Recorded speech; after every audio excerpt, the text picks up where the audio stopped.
Good afternoon and welcome to the September 18th meeting of the POA Board of Directors. I am Bob Brunetti, the President of the Board. Just a couple of quick announcements before we start. Again, it's election season, as you all know, within the board members. There'll be 2 board seats, and we'll talk about that in a minute. But there are also openings on all the advisory committees. So if you are looking to get involved with the community, each of the advisory committees has openings for 2025.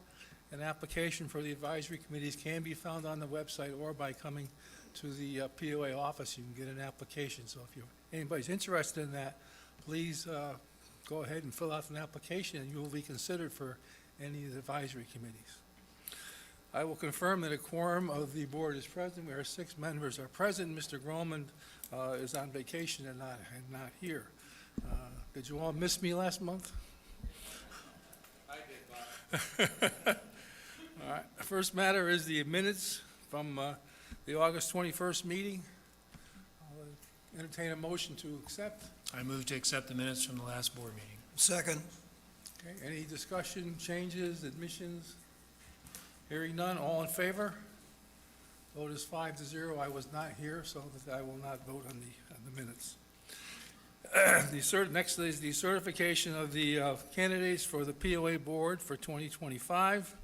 The nominating committee, Mr. Schneider. Okay. So actually, we're the nominating committee. Oh, I'm sorry. So John Orr, me, Marty Inkrat, and Ed Grolleman were on the nominating committee. Okay. And we met and decided that, or agreed that we have 7 people in the running right now, so therefore we do not need any more nominees. Okay. That's the report of the nomination committee. Now, the election committee. Okay, the election committee met this morning. It was myself, Mike Braddock. Ed was out of town. Based upon a recommendation from the nominating committee, we have 7 nominations that have been reviewed and certified. They are Skip Willard, Bruce Gibbons, Joel Reed, Michael Lackey, Phil Brenner, Kevin Ward, and Levon Mitchell. So the election committee would like to recommend a motion be made to accept these 7 candidates on the ballot. So move. Have a second? A motion made by John Arguella, seconded by Marty Inkrat. Any discussion? Hearing none, all in favor of the certifying the candidates who have fulfilled the application and the requirements, raise your hand. 6-0. Those 7 candidates are certified for the 2 board positions. I have one other item, Bob. Okay. On the agenda calendar, it says the board will decide today on whether to vote the POA lots. Our governing documents do not require that vote be taken in September, and as such, we will defer that to a later time. All right, thank you. The Government Affairs Committee applications. There are 3 openings on the Government Affairs Committee. We've had 2 applications which were discussed and approved. They are, let me get their names again. Stan Lyle, L-I-S-L-E, and Kurt Jason, is that his last name? Kurt Jason. They have been interviewed by the Government Affairs Committee. They recommend that Mr. Jason and Mr. Lyle be added to the Government Affairs Committee, I guess, to complete the terms of the people that did resign. So moved. Is there a second? Second. Any discussion? All in favor of putting Mr. Jason and Mr. Lyle on the Government Affairs Committee, raise your hand. Thank you. Passes 6-0. Down to the CEO report and a report on the Tanasi Clubhouse project. So we'll be tag teaming this. Marty's going to present us the Tanasi, since he's the board member that has been on the committee from day one.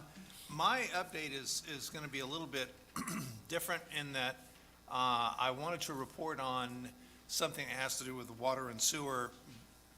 Back months ago, we talked about the tanks of the individual homes causing I&I, and how do we find that, and how do we research it, and what are the techniques? And so a few weeks ago, well, now it's been over a month ago, I had Public Works start recording every single sewer alarm that went off. Anytime the alarm went off, middle of the night, middle of the day, everything. Track it, how long did it take to repair it, what was the cause, what did you have to do to fix it, all of that data. And so over a specific 3-week period that we've been evaluating, there was 62 alarms over a 3-week period, which was quite a bit of number. I wasn't expecting it quite that much. It required about 36 man-hours to repair those particular alarms. And out of that 62, to be honest, 4 of them were false alarms. Then the 36 were, 26 of those calls were having to do with the pump itself. More or less, we had to replace the float, we had to replace the pump and the float, we had to do something with the pump itself. Then the other 10 or so were electrical. Something in the panel that controls the pump and the alarm either fried or wasn't malfunctioning, and we had to replace a part for that panel. And then there were another 10 that were both. They had a pump problem and they had a wiring problem. In all of this, none of these had anything indicative to being I&I or had any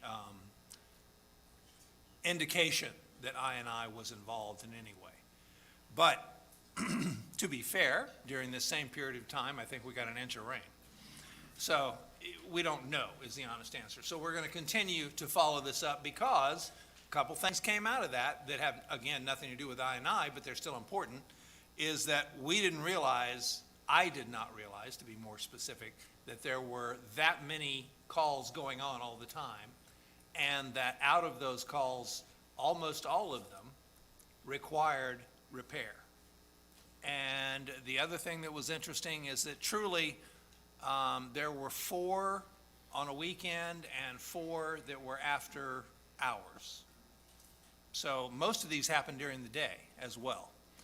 But the other thing is the amount of overtime that they initiate and the number of people who are involved in all this, and parts and other expenses that go along with it. So we're going to continue to track it, and as things come up or as something out of the ordinary comes up, and I'll try and report on these periodically. I don't want to bore you every month with it, but I wanted to let you know that we have started that process and we are delving into it at a level of where I can tell you the day, the time, all of that stuff. And part of that is for my own sake of understanding. I mean, is this something that happens at night? Is it usually, based on this small subset, it happens while it's in use, more or less. It's during the day. It's when people are showering, using the water, and that sort of stuff. It's not in the middle of the night when nothing's going on and all of a sudden the alarm goes off. Now, that's the majority of them. There were some that were at 1 o'clock in the morning and 3 o'clock in the morning, and there was like 3 of that nature. But the majority of them happened before, I would say, 9 o'clock at night. Again, during usage, not at a time when there's low. So the reason I bring it to you is that I think that's a fascinating thing that we're looking at, and it's enlightening me about more of the interesting problems with these tanks and what's going on. So as we find different results and different problems, we'll bring them to you as we come into this. Marty, you want to get into Tanasi? Sure, I've got some slides. This is fresh information as the Tanasi Subcommittee, or as it's called here, the Restoration Committee met yesterday. And so I thought I'd just give a really quick update on where we're at. And I know Chet's going to address this in more detail in his town hall coming up next Thursday. But we originally sent out, I believe, 9 bid requests.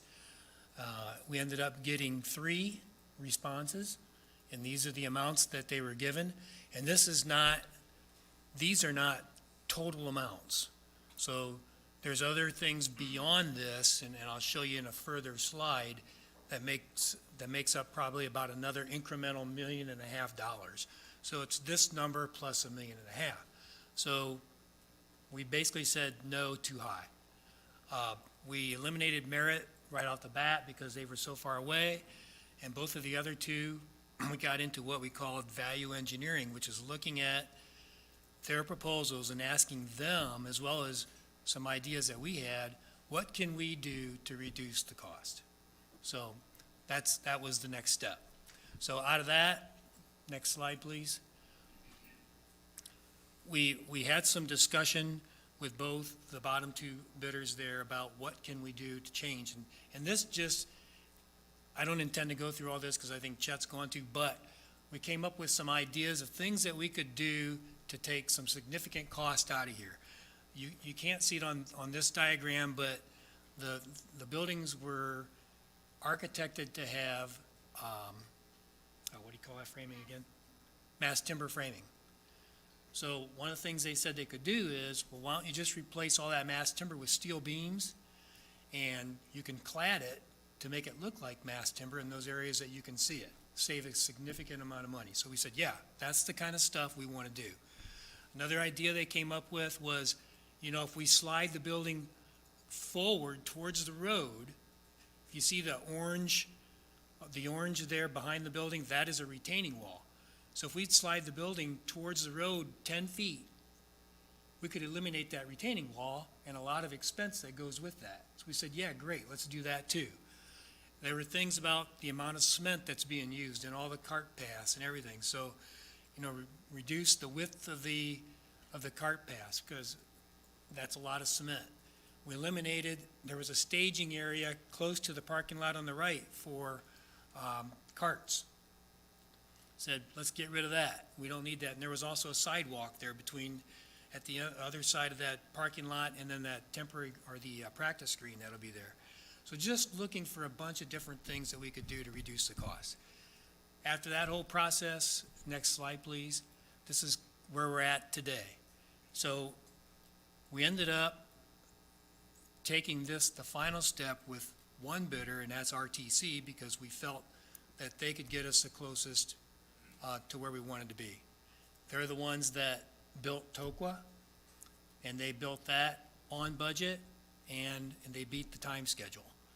They also have, they're local, so they have relations with a lot of the subs, good relations with a lot of the subs, so we felt like that's also going to give us the best timeline.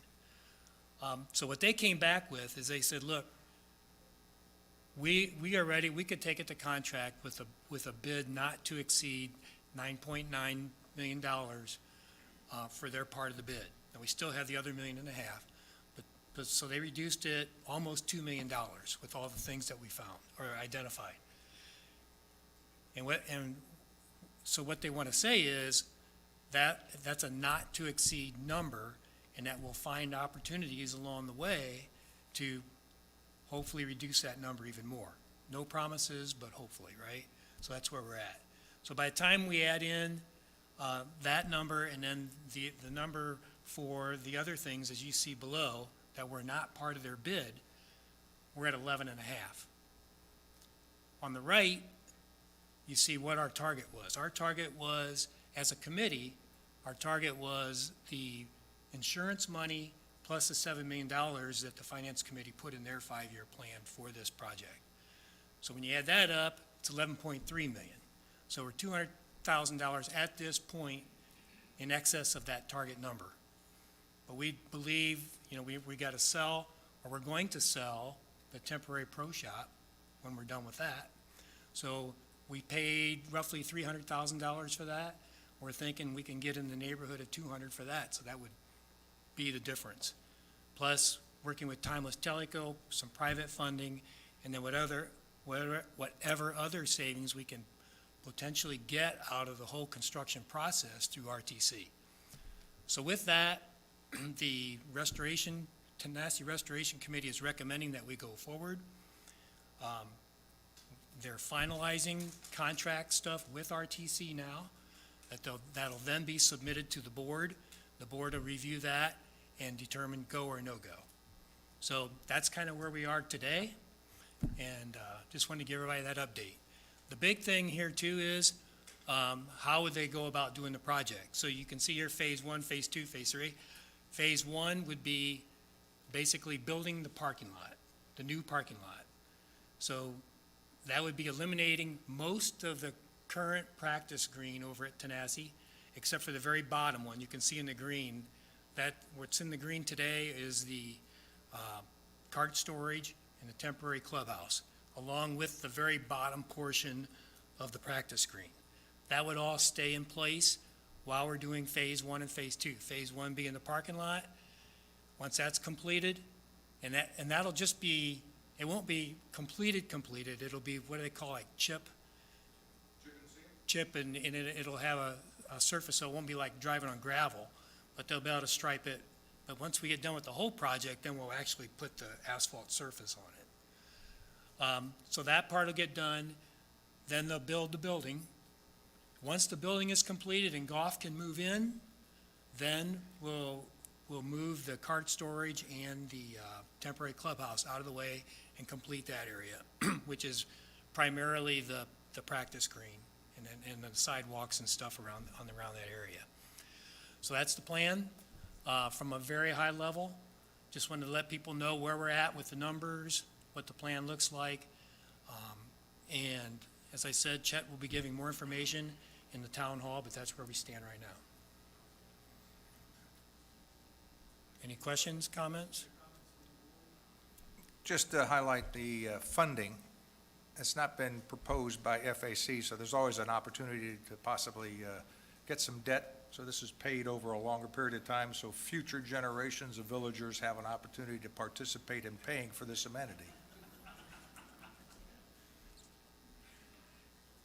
And, yeah, I guess some of the things too, we cut out, one of the things that we cut out, a big thing that we cut out that some members of the building committee were not happy about was in the original design, there was an outdoor fireplace. Well, we cut that out to try to get to our number. So what some of the members of the rec, or of this committee are saying, well, maybe we provide that as an opportunity. If we get outside funding for that, maybe we could add it back in. So those kinds of things might happen, but that's where we are. All right? Microphone, Bob? Bob, microphone? Just so that you're clear, the building, when they said, when the building, that's the building and the parking lot is 9.9. Yeah, it's more than, it's everything but what's listed there. Everything but the other Yeah. stuff, which is not being done by the builder. He's obviously not going to do the landscaping, that's going to be a separate company. The kitchen equipment, we're going to buy separately. The fixtures, furnitures, chairs, tables, dishes, cups, more knives and forks, obviously are not being furnished by the builder, as well as the design, the architectural fees. So the building, it should really be building and parking lot is 9.9 at this Yes. point in time. And just rough numbers, the site work is roughly 2 million of that 9.9. So the building itself is roughly 8. Any other questions from the board members? Okay. And as he indicated, the contract is being, actually, was being worked on this morning, and so we hope to have a contract fairly soon, in the next couple of weeks. Okay? Thank you. The next update is the Parks and Rec. Simon?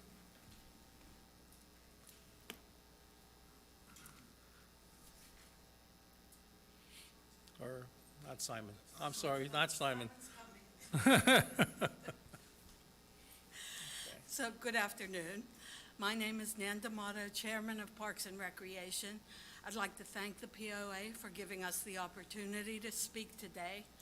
I've been involved with Parks and Recreation practically since the day I moved in.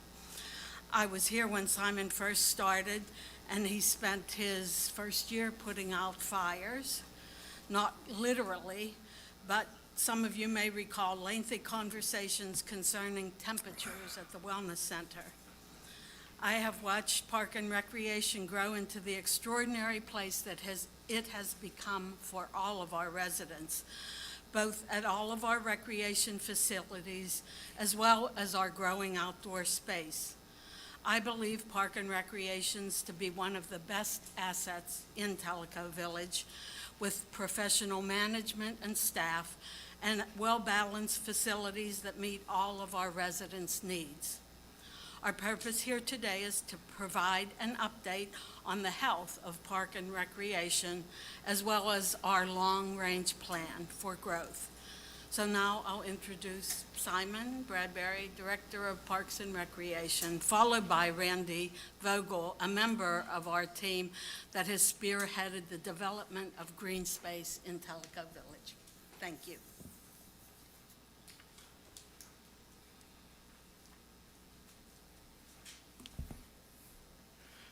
Thank you, Nancy, and thank you for the opportunity to present. I get excited about doing this. I'll go ahead if we can start a slideshow. Oh, I've got the clicker. It's on me, huh? Well, other way. All right, let's start with a mission statement for the whole Tellico Village, which you all will see and really resonates with us. Going forward with that, our Parks and Recreation vision and mission statement. I don't want to read off to y'all if y'all can read it. The basic mission statement is to responsibly utilize available resources and enrich the quality of life for Tellico Village residents by providing diverse recreational opportunities, quality programs, superior amenities, and to preserve, protect, and restore green space, parks, and trails.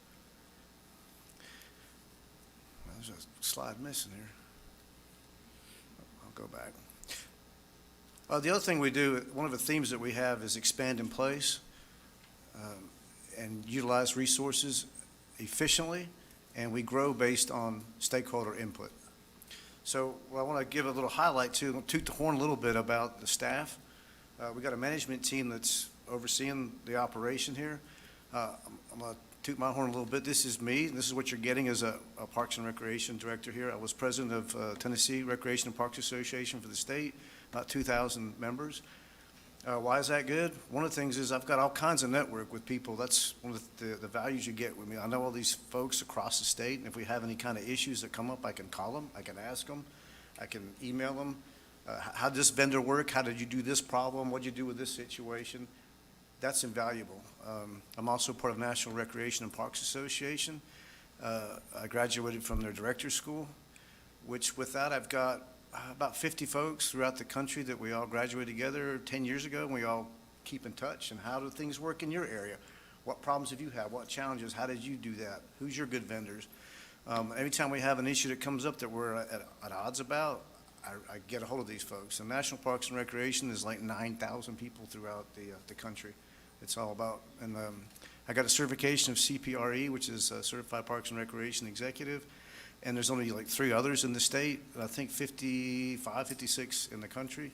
I also went to Ogilvy Foundation School, graduated from there. UT, graduated with a master's in therapeutic recreation. I've got about a year left to go on my doctorate in leadership, ACE certified personal trainer, trail master, Navy vet, and certified in Warriors at Ease. And my team, so my right hand is Larissa. And Larissa's role is pretty much you can ask Google or you can ask Larissa. She knows how everything works, how the operations go. If you haven't met her, please do. She's a gem. She's awesome. She's a certified Parks and Recreation professional. That's not just to sit down and do a weekend type thing. It takes about a year to study for, and you have to go into a room just like you do for like a nursing or any kind of other certification. And a lot of people don't pass it the first time. Well, she's certified in that and certified in pool operations to make sure our pools are running right. And she's also working with the Center for Professional Education and Lifelong Learning at UT, specifically on finance. She's behind putting this budget and stuff together, entering everything in and presenting it to us. And she's invaluable. And even more important than that, she has 17 years of institutional knowledge working for the POA. Okay, next I've got Trey, who has his bachelor's in kinesiology from UT. He's also a personal trainer, and I poached him from Covenant Health. And he has NASM, which is one of the hardest certifications to get. And he's also a certified strength and conditioning specialist. He's taken our wellness center up several notches. If you haven't been watching what's been going on, you can also see on Facebook where he has, it's free personal training, little segments on how do you do curls, how do you do triceps, and he's putting a whole library together. But he's like an Energizer bunny, and I'm really happy to have him. Then we have Lindsay, who recently graduated with her master's in public health. She's a certified health educational specialist. She's also a CPR instructor. She teaches for us, and she's a certified group fitness instructor, a water instructor, and she's got 15 years of institutional knowledge working for the POA. So with our fitness classes, we have about 100 classes, about 60-something instructors that she keeps coordinated and also does our marketing. So that's your team. And what our team and our advisory committee, I've got $1 million worth of, sorry, that was my timer to make sure I don't go too long. There's $1 million worth of, time's up. Mitzi will let me know. I know. Anyways, I'm going to share you guys $1 million worth of knowledge that you may have been aware of some of this stuff, but it's called the Blue Zones. And you can even see it on Netflix. But the Blue Zones are areas of the world that have the highest concentration of centennials that live over 100 years. And the research shows the Power 9 principles that they found that are the same with all these areas, that people live longer. So the average person's life expectancy could be 10 to 12 years by adopting a Blue Zones lifestyle. And we take that serious, and we look at all the different programs, activities, facilities that we offer, and how can we emulate that. So the 9 things, this is your $1 million worth of information here, is you got to move, daily physical activity. You got to have a sense of purpose. This adds yours not just mentally but physically. You have a sense of purpose. Why am I here? What am I doing? What am I giving back? A downshift is stress-relieving exercises like time in nature, meditation, yoga. And while the 80% rule we can help train on, we can't really help provide that, but that's eat till you're about 80% full. The plant slant is a Blue Zone is a diet, so more plant-based, which we educate on. The wine at 5, having a daily glass of wine at 5 o'clock. Food service can help you with that, but that's not something that we do. Another is belong, having a faith-based community. Loved ones first, family is a priority. And another one is the right tribe, social circles that support positive and healthy behaviors, communities that support and promote positive lifestyle habits. So the ones that I X'd off are the ones that I feel like resonate with us and that we look at for all of our programs. So I'm going to give you some examples of some things. I just want to showcase to y'all what's going on and what we're doing in Parks and Rec. The budget, the financial stuff, that's, trust me, we're all in that. But this part is just kind of showcasing the stuff that goes on. Our group fitness classes, our instructors totally rock. And we've got classes 50, 60 at a time. We've got everything from a fit and tone class, a Pilates, a yoga, kickboxing. We have over 100 classes a week that we offer. We have outdoor yoga classes that we're offering. We have water classes that we're offering at every one of our pools in the summertime, at Chota and at Kahiti, at lap swimming. And again, this ties back into the Blue Zones. We've got all kinds of pickleball going on with our Pickleplex. Got over 1,000 folks playing on the regular. We have 4 new courts now over at Kahiti, and those are starting to crank. And our tennis club that went from 100 about last year is about 275 right now, with their board now collaborating with our advisory committee and growing the tennis. So tennis is growing. This last year in wellness, here are some things that Trey has accomplished back there.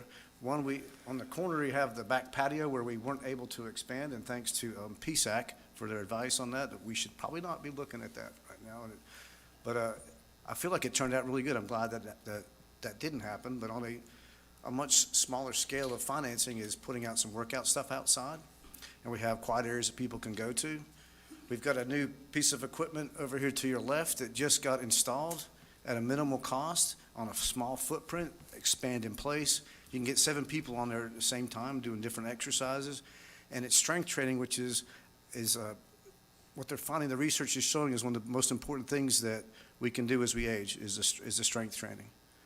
We also got a dip assist down here in the corner, and I'll move on to the next. We also have outdoor yoga classes on the paddleboard. We have a Tugaloo Beach outdoor recreation with kayaks, with paddle boards. We also do Tai Chi out there and some yoga outside. We got a spin class now we got going, and those things are getting booked. 20 bikes a spot, they're getting filled up. And that's where we converted that racquetball court, which again is expanding in place. We have a Warriors at Ease program that's going strong. And by the way, next Thursday at 5 o'clock, they're having WBIR's done a story on us. It's about a 5 or 10 minute section on the Warriors at Ease, interviewing the folks and how it's worked, how it's helped them, and it's highlighting Tellico Village. So if you get a chance, we're planning on having a few drinks, hopefully downstairs, and discussing this right after the town hall. We also have we have our quilters over at Chota Recreation, and they do all kinds of things for the NIC unit, for disaster relief, for veterans. And there's over 300 folks that are over there. And Tellico Village Art Guild is also a big part of the Parks and Recreation program, and it's for creative expression. Maybe not physical, but it's creative expression.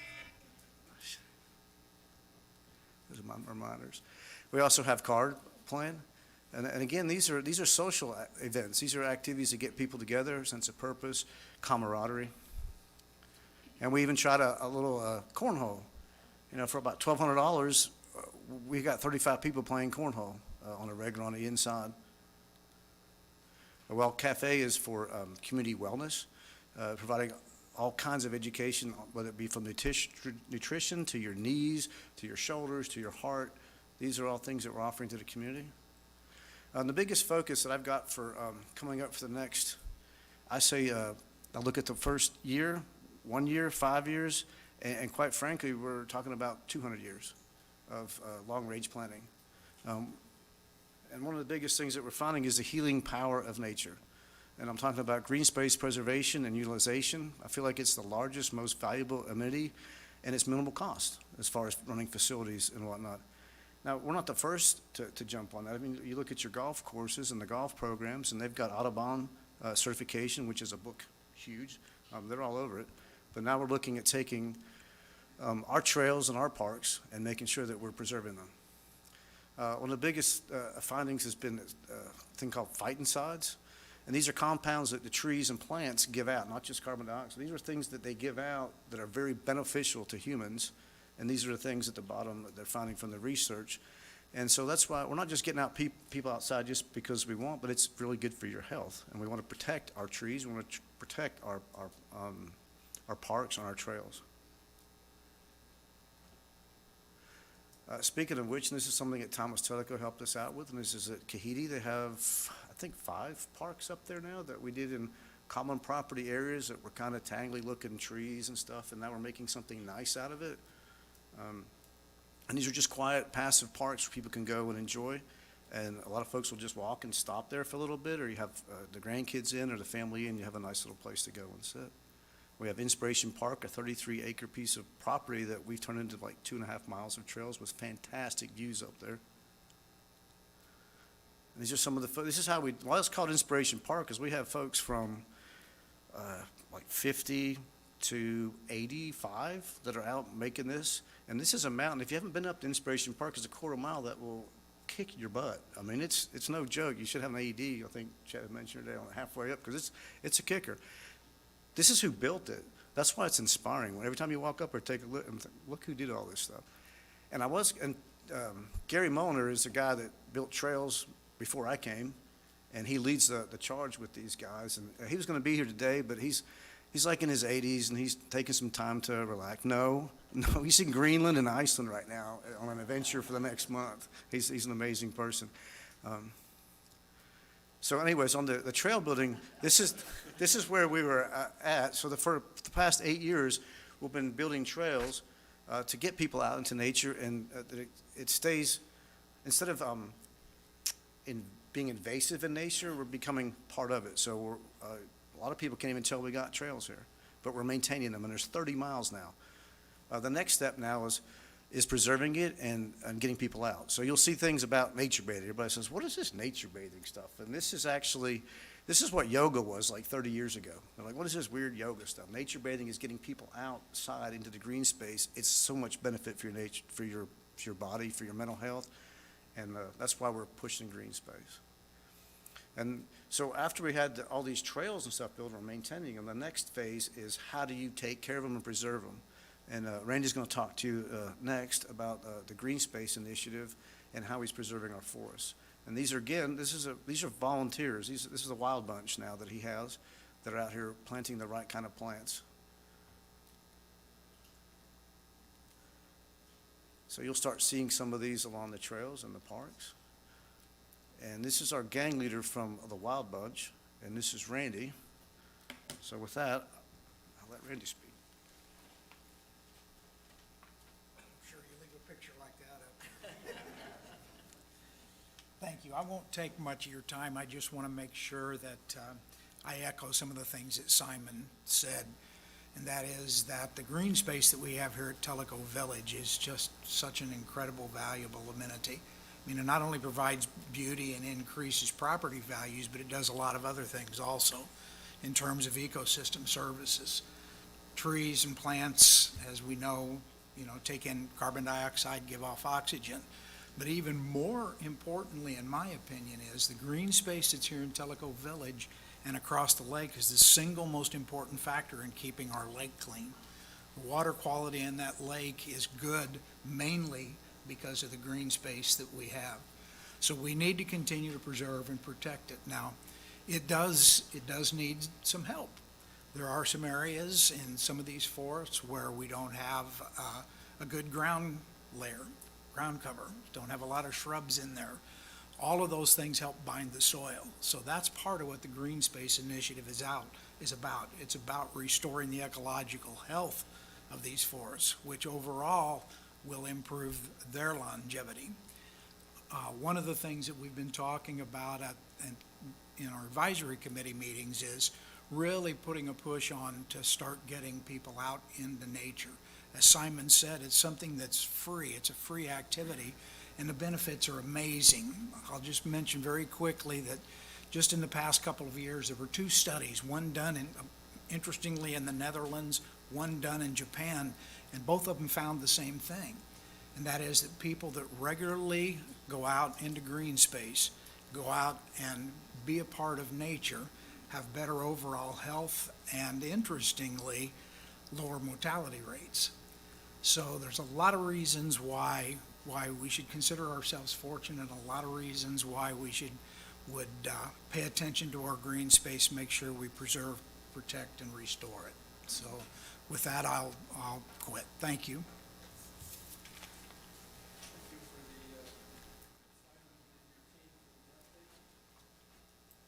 Microphone, Bob? I should just leave it on, I guess. Thank you, Simon, and your team for the update on the initiatives in the Recreation Department. Those of you who have never gone on any of these trails, they are very interesting and very useful. Next is the update from the marketing communications world. Hello, hello. So I'm here to update the board and property owners on the first half of 2024 on our marketing initiatives. And then we'll also talk more specifically about July and August because they're a little bit different, and then looking ahead for next year. So currently MLS sales are up 15% for the first half, which is great, coming in at 221 sales. Sales to marketing program leads total 149, which represents 67% of total MLS sales. Residential average sale per square foot is averaging about 274, which is up 6%. And we had a very, very, very strong performance in the first half of the year. However, during July and August, we saw some declines. So this is all related to July and August. We are seeing a 33% decrease in MLS residential sales.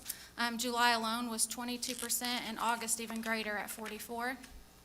Program sales declined as 14% during July. August, those numbers are just now becoming available. Program sales equaled 69% of MLS residential sales through July. Residential average price per square foot remained strong, though, in July and August, which is great. It was actually up 16%, coming in at $286 a square foot. This fares very favorably with August numbers related to Rarity Bay, Tennessee National, and Fairfield Glade. The equity of the average size home sold is coming in about 2,500 square feet and increased $51,000 so far this year. When we do a sales comparison and consumer perception, we look at numbers across nation, southern region. We look at Fairfield Glade, Rarity Bay, Tennessee National, to see how we're doing compared to all those areas. From a national and southern region, residential sales were down 11.9 and 12.6 respectively. Fairfield Glade homes sales are down 33%, and August year-to-date home sales for Rarity Bay and Tennessee National were so few that it didn't make it meaningful to look at it on just a couple of months. Wind River typically does not list homes on MLS. These widespread residential sales declines were very consistent with very poor consumer perception related to the current housing market. Fannie Mae's May 2024 purchase study indicated that 86% of consumers said it was a bad time to buy a home, and that's the worst score they've had in their history. There's a negative perception primarily caused by the continuing high mortgage rates, which have stayed around 7 or above through April through June. Low inventories have caused prices to increase. Other factors included perceived weak economic position, especially noted for first-time home buyers, and the November election. Some unique factors that the marketing has had an impact on the marketing that we believe is there's two very unique things. One is unprecedented competition within our very local area. One of our neighbors is spending 4 times the amount on their marketing as we are. Also, we've had some unfavorable publicity based on the PPP loan and the $80 water and sewer, especially those shared on Facebook where you don't have a chance to speak with people. Given the national and local factors, the marketing program was not strong enough to prevent some mid-year sales declines. So for marketing leads, we had a decline of 10.4% May through July, and that's following a very strong first half of the year. Same thing for discovery requests. Those had declined 35.8%, and discovery visits declined 33.9%. So we, like we always do, keeping a very close eye on our numbers, had to make some mid-course corrections and adjustments. So we came up with 4 contingency programs that we launched in late June and early July. We increased our spend for Performance Max, which is a digital tool, for 2 months because we wanted to see how that would work out. Through the first 4 weeks of it, our digital conversions were up 43%, and our cost per conversion was down 26%, so that's very good. Private communities, we did a designated blast, which increased 50 leads. We did a couple of email blastings to some of our older leads that we've had in our database since 2021 and 2022. There's no cost to do this, and we saw a great open rate at 43.2%, which is well above the industry standard, and that resulted in 80, I wish it was 80, and 18 new discovery requests. We've also been doing some paid social testing. This is something we've talked about doing for a while, and we actually implemented that in August, and that's so far showing some great progress at about 28 cents per click, which is similar to Performance Max. When you look at the August balance, or the August and the rest of the year performance as we anticipate it, it appears that these mid-course adjustments are working. Leads for August were up 7.8% versus the decline that we had saw previously. And we also saw an increase in discovery requests at 12.9%. Overall, we anticipate the 2024 MLS residential sales performance to kind of balance out. Discovery visits through August that were down 40%. Like I said, we're starting to see those creep back up. Pending sales are also favorable. They're up 21%. So we see September is going to end up leveling out some of the declines we saw in July and August. Importantly, we see no indication that property values have been negatively impacted yet. They're coming in, they're actually up 8% and at $276 a square foot. Inventory and pending sales are averaging about $287, which is up 3.2%. We have saw some recent shifts in the real estate market that we've been keeping an eye on. Since 2020 and 2021, many U.S. homeowners have postponed selling their homes, primarily due to higher mortgage rates and a lack of inventory. As presented to the board last year and FAC during the budget meeting for marketing, one of the things that we told the board was that we felt that there was a disproportionate amount of Tellico Village homes pending to hit the market. Some of that has to do with just the aging of our population. Our demographics a little skewed. People who couldn't find what they wanted or were scared to make a move. During 24, sales of existing homes have increased and existing home inventories have accelerated. So we have existing home sales up 20%, existing home inventories are up 64%, and new home sales are down 20%. So as we look at the composition of what the 2025 real estate market is going to be, during 25, Tellico Village will need to sell a significant amount of more existing homes in order to minimize time on market and to protect property values. As noted above, the trend to existing homes began in 2024. In prior years, you would see a lot of new homes selling. They were outpacing resales. Now that has flipped.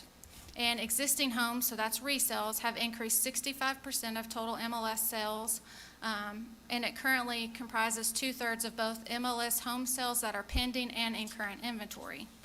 For the 24 new home construction, it's down 22%, and we see that kind of carrying through for the rest of the year.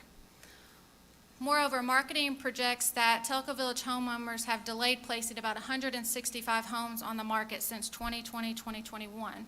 And our average turnover is about 5.6% when you look at pre-COVID numbers. So we're looking at 2018 and 19 years. So that represents about a 7.6 month supply currently. And we think that a significant number of these delayed home sales are going to hit the market next year.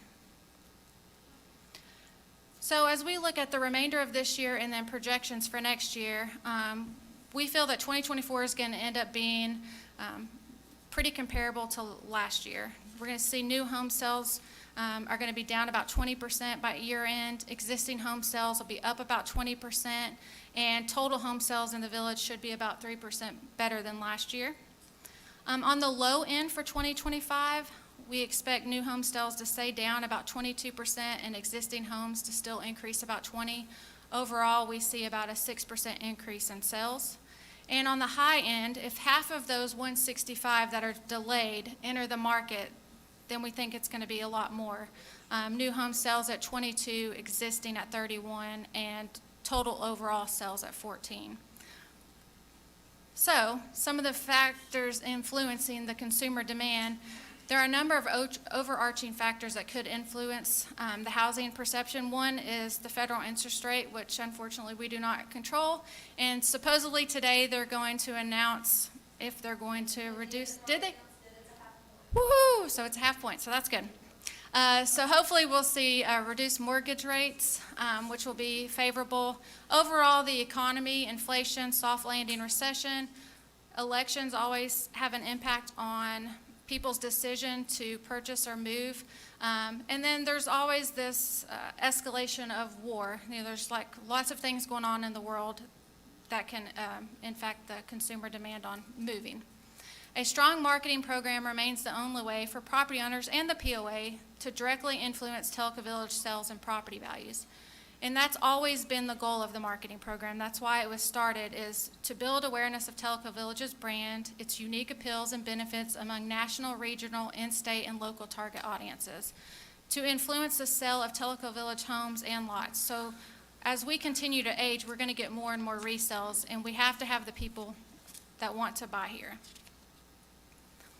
So at a minimum, there are some additions that we're going to need in 2025 to make that happen. We're going to need to expand all the contingency programs that we just spoke about, that we had to initiate starting in mid-time this year when we saw such big declines. One of those is going to be adding more money to Performance Max, which is a digital. Another one is to do a few more partnerships with private communities. Also, continue to email the database about 3 times next year. You have to be very careful with not over-emailing, or then people drop out, so you don't want to harass them. And then paid social expansion. So far, we see that being very positive, and so we plan to really continue that throughout the whole entire of next year. Based on our performance, we had some changes this year in our billboard program. We actually went from 5 down to 3 billboards for a savings, and we moved that into digital. Obviously, when we made that decision, we didn't think it was going to have a negative impact. However, has it ever? Our walk-in leads are down 43%, and we think that's because of 2 things. One, we reduced 2 billboards, and also we changed our creative. So immediately, we are going to rechange our creative, and then if a billboard or 2 comes on in a good location, we might add those next year, because they really do help the walk-in traffic. So final conclusions, during 2024, mid-course corrections and adjustments were made to the marketing program that appear to be successful, that have addressed the sales declines that we were seeing, both nationally and locally. During 2025, however, an additional set of issues will need to be addressed in order for us to enable property owners to sell their homes on a timely basis and at a fair price, which is our objective. And this will require implementing new programs that have been proven successful so far this year throughout all of 2025. And in order to do this, marketing will be requesting for its first time in 10 years a small increase to help cover some of these costs. It should be noted that our local competition is still spending 4 times what we are. Questions? Who's the local competition that's 4 times? You have Tennessee National. I don't know their for sure date, but just based on the research, Wind River spends incredibly more than we do, and we asked our advertising agency to give us the regional competition. So that includes, Del Webb, Reynolds Plantation on Lake Ocoee, several others, and they're all well above where we are. We have a program with the local realtors that they join each year. Any feedback yet on the impact of the national realtor rate change on what that might look like in 2025? Not so much as it respects to 2025, but what it's impacted now. And it changes every week, and we're talking greatly with them about how we help that transition. So far, we haven't seen any major negative, but it could have an impact. I think from what I've been hearing most of the time, like sellers are still willing to do cooperative, but it's now instead of being handled up front, it's being handled in the contract negotiations and special stipulations. But so far, it seems to be working out okay. They did create a 1-day agreement. So if you come in and you want to see real estate, to go out with an agent, you have to sign a 1-day agreement with them. But you can go to open houses on your own, and realtors can still show their own listings without an agreement. And do we have a sufficient number of volunteers for the tours that we offer here, residents who are thankfully volunteering their time to do those type of tours? Yeah, we put a call out last couple of months for additional volunteers, and we've had a good increase in volunteers, and we're working through some different trainings on them. I think we're good right now, but we're always looking for more. I mean, in our busy time, sometimes we'll send out, I think last Sunday we had 8 tours go out, so. Any further questions for Beth? Thank you. All right, thank you. Do you have a question from the audience? Wait, can you come go up to the mic, Microphone, please. and then just push that one button. The make sure right-hand it's on. button. Thank you. Beth, you mentioned Tennessee National is the one that's spending 4X what we are. No, I didn't. I said they're one of the competitors. I don't know their exact spending. Okay, so you don't know who that 4X is? Not specifically, we just have numbers from. Okay, so given that Tennessee National has just opened up a whole lot of new lots and groundbreaking there, it wouldn't be surprising for them to be spending a lot more than we are. Oh, for sure. Given their And I know expansion. Wind River spends a whole lot more than we do. But they also have a lot more lots for open than we do, so it makes But sense. remember, our focus is not just on lots, it's also on resales. But it, reasons why they are spending Oh, more. yeah. So to sit here and say, oh, we're the poor boys and we're not spending enough is kind of a bad comparison. Oh, that's not the comparison at all, it's just knowing that. That's what you were saying, though. No, I was saying that competition has increased a decline in some of our traffic. when more people are out there, so that's why I think the billboards are important, where we reduce billboards before, where we had them strategically located. If they're on their way to our competition and they see our billboard, hopefully, they're gonna come and see us after they get done visiting there. And considering we're down 43%, I think that is a pretty good indicator that everywhere else is spending a little bit more, and by implementing billboards back, we can at least remind people that we're here and they'll come in and visit us. But do you know what the walk-ins are then at the competition to know whether they're up or down, to be able to I've- compare to our Yeah, I've decrease? spoken with Wind River, and they're down on their tours and stuff as well. Thank you. Thanks. Uh-huh, Thank you. Okay. All right, thank you, Beth. thank you. We will go to food service. Skylar.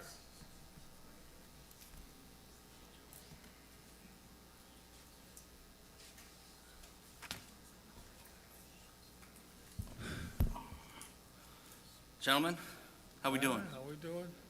Oh, I'm doing good. Before we start this, I'd like to take this time to personally thank all of the food service managers, staff, my committee members, and everyone that has helped support us so far through this journey. My two committee members, especially two gentlemen in the back of the room back there, I just want to personally thank them for all the overtime they've put in helping me out. So, thank you. All right, today's agenda, we're going to go over loyalty program update, sales, guest counts, usage, August KPIs, financial statement, customer satisfaction. Loyalty program update, since our last board meeting, we are up 700 members to a total of 1,900 now. And this is just a reminder, everybody, please click that little SMS box on your user portal if you want to continue to receive text messages. Okay. This is the Kahiti sales by time of day, and we have collected the information from January through August 24.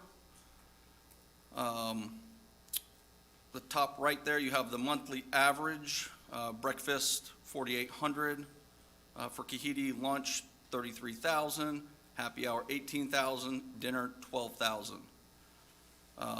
Breakfast is low in revenue, but is offered as a convenience, and lunch and happy hour drive the primary revenue at Kahiti. Yacht Club, the lunch monthly average is 46,000, happy hour 27,000, dinner 103,000. Dinner is the primary revenue generator for the Yacht Club. Tokwa, monthly average, breakfast 5,300, lunch 61,000, happy hour 55,000, dinner 38,000. Again, breakfast is low revenue, but is offered at a convenience. Lunch and happy hour are the primary revenue generators for Tokwa. Okay. And this is the, Skylar, before you move Yes, past sir. that, sure. given the comments that Kahiti and Tokwa is, very low volume for breakfast, Mm-hmm. is that, would you say that we're losing money on offering that? Yes, So it's just part of, like you said, the convenience and Correct. the amenity? yes, sir. 100%. Okay. Could you quantify that for us next month? I can tell you right now. Glad you asked. Yeah, what I'm looking for is the cash number. Okay, meaning- so total sales for breakfast, 47,000 for the year, and we've spent 53,000 in labor to do that. What about your cost of goods? I didn't break that down. Well, But it's 35% cost of goods. see, what I'm looking for is just one quick chart that says, here's how much revenue we brought in, here's how much cost of goods sold, and here's my labor bill. So if you got rid of breakfast, what impact does that have on the cash, bottom line? Got it? Yeah, that's a good one. Plus, part of the reason was the survey we did last year indicated a lot more people wanted breakfast. Correct. Than show up for breakfast. Yeah. So I think at some point, to Steve's point, there's got to be a decision point, is how long do we wait for them to show up and keep losing money? So that'd be good information next month. Sure. Okay, guest counts by time of day. This is January through August. I know you guys probably can't see it behind me, those little numbers up there, but you got all the numbers there. Kahidi and the Yacht Club have similar guest counts. Tokwa has twice the number of guests they service, and the Yacht Club revenue per guest count is twice that of Kahidi and Tokwa.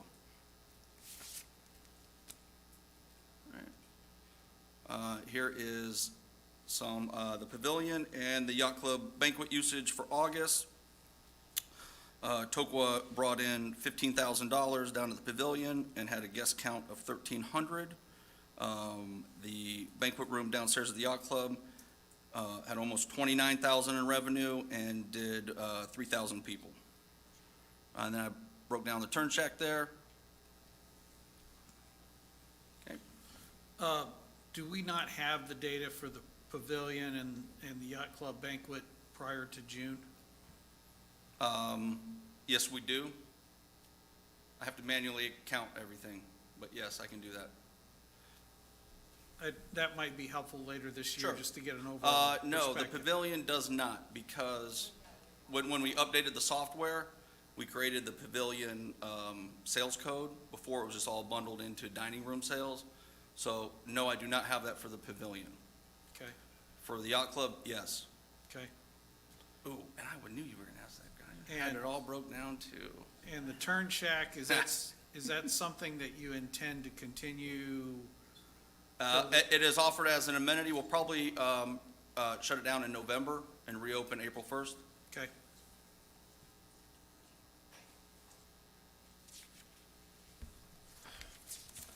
Okay, on to sales. We got a little graph here. You see we start the year in January, 150,000. In August, we're at 484. And you can see the dip there in July because Yacht Club was closed those 5 days. So, KPIs. August outperformed the budget by 26.5%. We are up 5.3% year-to-date versus budget, and up 8.5% versus 2023. Labor was a few points high due to the extended hours at Tokwa, and Kahidi only budgeted for one full-time hourly person. Food costs, 37%, beverage costs, 23%, gross margin, right, 66%. We had a surplus for food service of $3,500 for the month of August. The gross margin outperformed budget by 1%. We decreased the food service subsidy by $3,500, and food service surplus of $3,500 over budget of a loss of 19 grand. So we outperformed the budget by 117% in the month of August.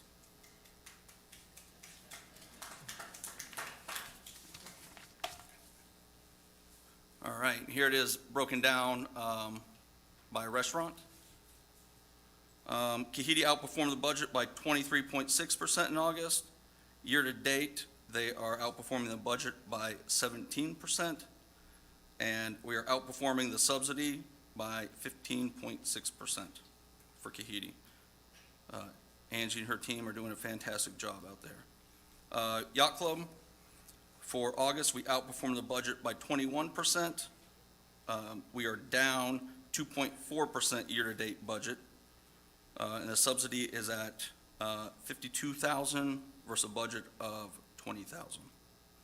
Tokwa outperformed budget by 36.3% in August, outperformed year-to-date budget by 10.3%, and Tokwa is currently sitting at a surplus of $44,000 for the year.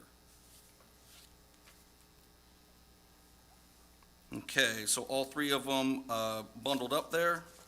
The LLC outperformed the budget by 26.5%, and year-to-date, the food service LLC is outperforming the budget by 5%. This last one down here, has Department 80 and 60, all the activity center put in there together. We are outperforming the budget by 26% year-to-date, outperforming the budget by 5.3%, and year-to-date, we are up 8.7%. All that said, by insourcing food service, subsidy has improved $204,000 over prior year. Just to update with the customer satisfaction survey. Top left there, you have 45% come from the Yacht Club, 30% from Tokwa, and 24% from Kahidi. Our service rating is 4.9, quality of food 4.7, cleanliness 4.8, and then satisfied with speed of service, we're at 95.7%. Is that number for like a month? It's based on 92 responses. No, I know, but was that like for a whole month? That's, yeah, it's been going for what, about a month and a half now? Yeah. So a pretty low response rate, I would say, 92 out of the thousands of guests, right? Yep. Okay. Once again, there's a little QR code on your receipt, scan it, fill out the survey. Question, Skylar. Yes, sir. Have you done any training of your staff to emphasize that code to try and increase responses? Yes, sir, we go over in pre-shift. We Okay. go over the loyalty and the survey. Unscientific feedback, I've dined maybe half a dozen times. I've never had anyone mention that code. Okay, we'll take care of that. Skylar, you have a new manager here at the Yacht Club. Is there going to be a management change at Tokwa? No, Vincent's down here, yes, yes, Same management at Tokwa. correct. Yes, sir. Thank you. Upcoming events, we have some Oktoberfest specials coming up at Tokwa here and at the Yacht Club. And then we have a Jim Beam Bourbon coming up in October here at the Yacht Club. Okay, once again, Turn Shack is open. Please go support it. Summary, we gained 700 new loyalty members from the previous meeting. August net sales outperformed the budget by 26.5%. August guest count higher than July. We lowered the subsidy $204,000 compared to August 23. And as I just said, we have some Oktoberfest specials coming up, Jim Beam bourbon dinners. And the Turn Shack is open. Oh, yeah. Well, I don't know how that got in there. That shouldn't be in there. So that's it. Thank you. So but before I leave, gentlemen, while I got everybody here, is there anything on this presentation I can take away or add? Now that you mentioned it, if you go to the slide that you have your dining room guest count, I mean, this month, I think is better than last month because you're now are having a separate slide for each area. I would take that slide and I would make it more than one slide with all that data on there, with your dining room guests, where you have Kahidi, Tokwa, and Yacht Club all on one slide. And I'd also adjust that scale you have for Kahidi guests, because you show up to 12,000 and your highest number's like 6,000, so you squeeze the graph so you really can't see the changes in the slopes. Okay. And then on the flip side, is there anything that we can do as a board to help you?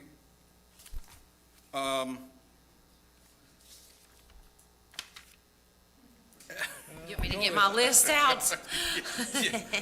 Yes, I would like some help combing through the P&Ls at the end of every month. Yes. Since you asked. All right. Thank you. Any further questions for Skylar from the board? Any questions in the audience? Mr. McPhee, you want to say something? Of course.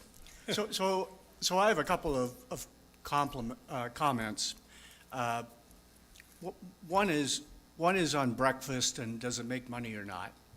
So I know a lot of you and Casey travel and go to a lot of different courses. There are very few quality courses that you cannot get a beer, not me, of course, but some folks, coffee, or at least a sandwich before you tee off. So, and if we try and go back and run food services as it was run in the last business model, which was definitely for profit, which is, quite frankly, not hard to do, right? I mean, John, you've done it. It's easy to do. It's where do you want to cut and how much next door activity do you want, and versus running it as a true amenity that provides great service, financially responsible.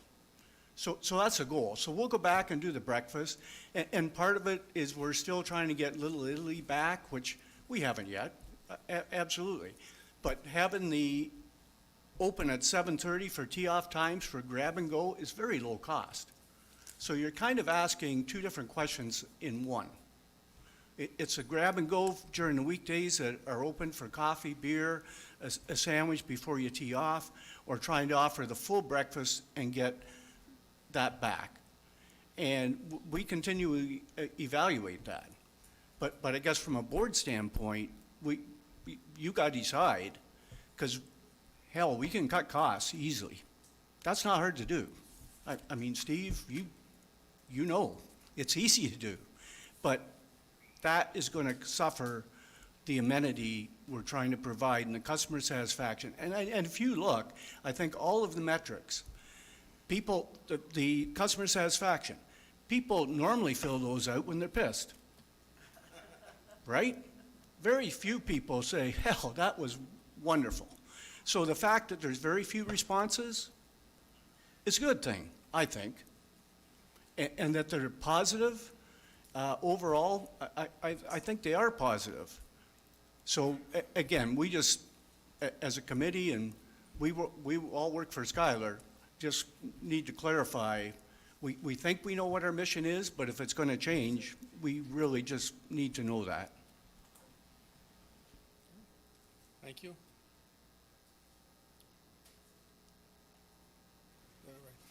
My name is Jim Vershave, and mine's more of a comment. I've been to Tokwa and the Yacht Club several times, and I've had one really good meal. The others, they haven't been bad, but they've been extremely average. And I think for the village, the food should be a lot better. I know we're going to spend a lot of money on Tanasi for another restaurant that I'm not going to go to. Because when I want to go to a restaurant, I want a decent meal. So that's my comment. Okay, thank you. Thank you. Bob, I have one other item. I would like to see next month, as part of your presentation, a plan for the Tokwa Pavilion over the next 6 months, the wintertime. I don't care whether it's food services or golf or some combination, but I just think we need to have a clear understanding what the plan is for that over the winter and early spring months. Well, I know golf, Casey, what is it, November? It turns into the little putt-putt through, what is it, March? Yeah, so, but through October, we have plenty of events down there. Okay. So yeah, once November hits, they screen it in and it becomes the putt-putt through March. Thank you. Yep. Thank you. Thank you, Skylar. Levon? Another question? Comment? It's actually just a comment. The other day, we went out to eat, and we were with some friends, and our meal came, and the gentleman that we were with, I said, well, how is everything? Well, my eggs are cold. Did you tell the waitress? No, I don't want to tell them. We cannot improve unless they get feedback.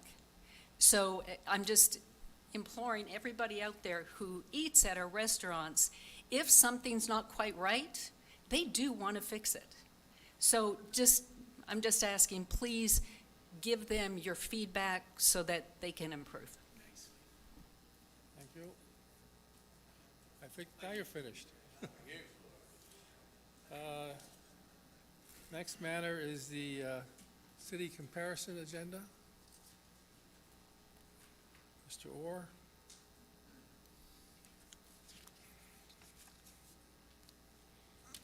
Okay, so I was going to spend a few minutes talking about some topic, or a topic that's come up multiple times. First I saw of it was maybe 2 months ago. Somebody threw out some data trying to compare Tellico Village spending to Loudoun County, City of Loudoun, Lenore City, claiming that we spend on average twice what everybody else spends. So the first I heard that, I said, that can't be right, so naturally I wanted to look into it. But then it's come up multiple times since then, including the last town hall. Multiple people brought it up. It's been posted online multiple times with hundreds of comments. So it's getting a lot of airplay, and I thought it might be best just to kind of level set and get some data out there for everybody to see. The first thing I was going to point out was the numbers that have been thrown out are all over the map in some cases.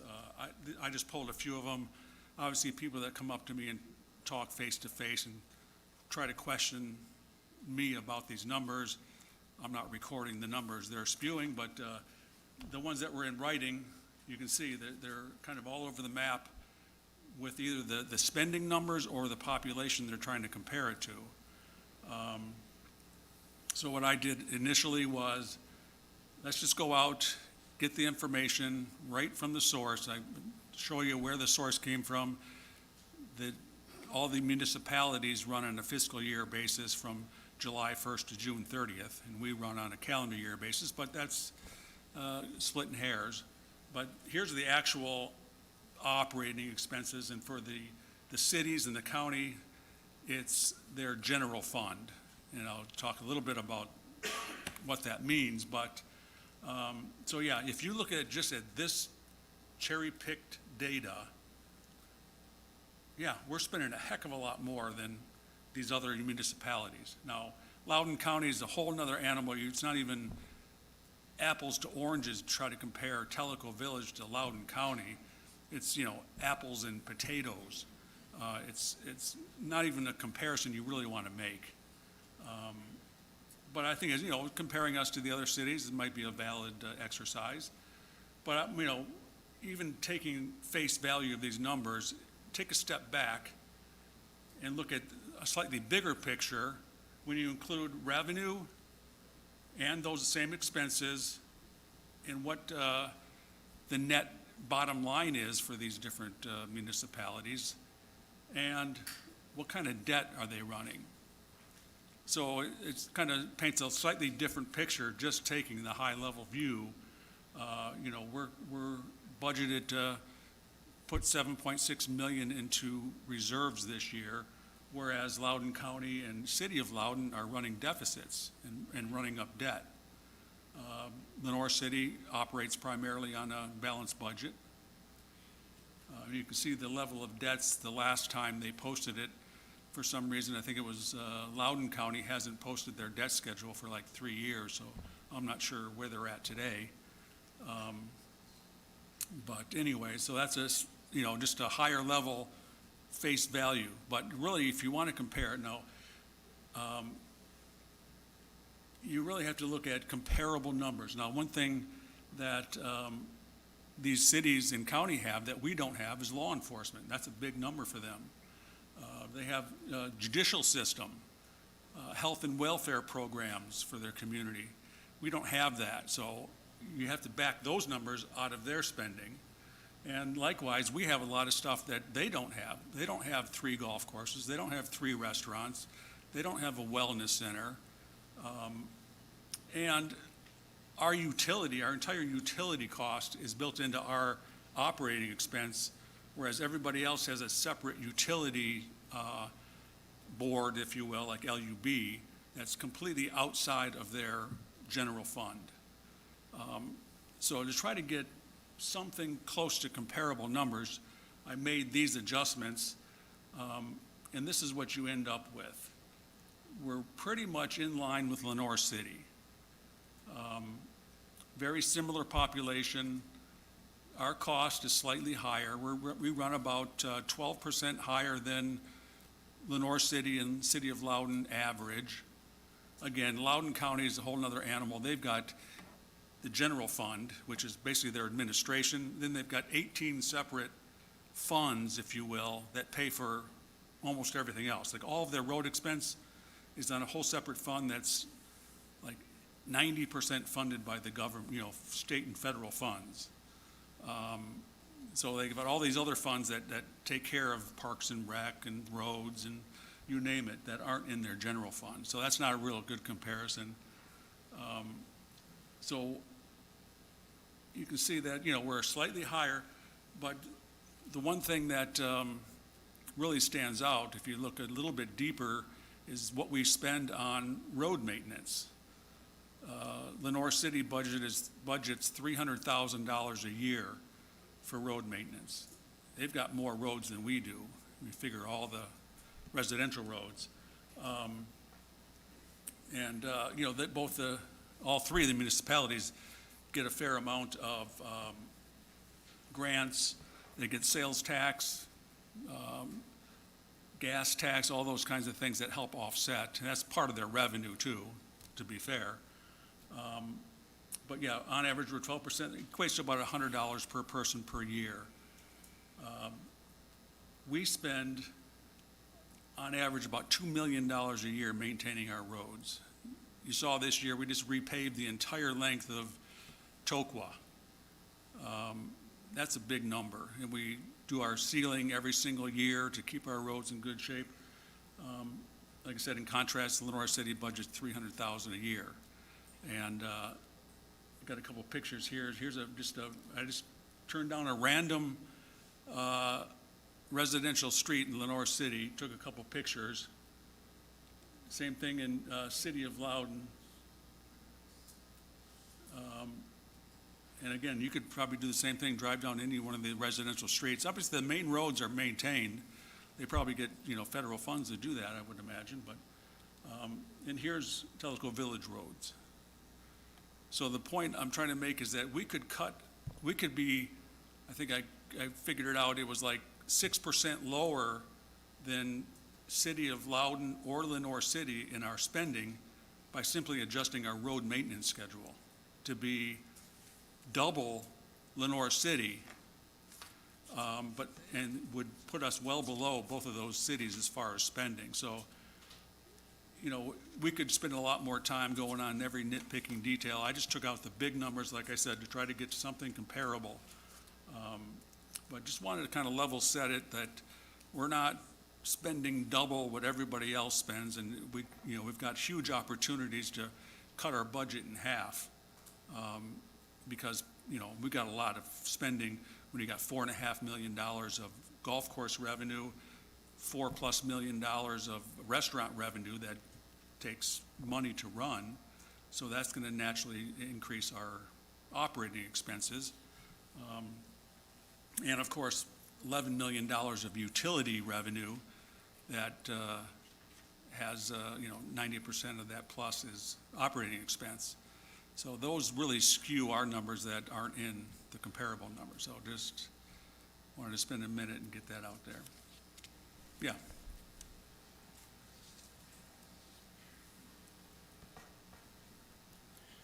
John, thanks for that.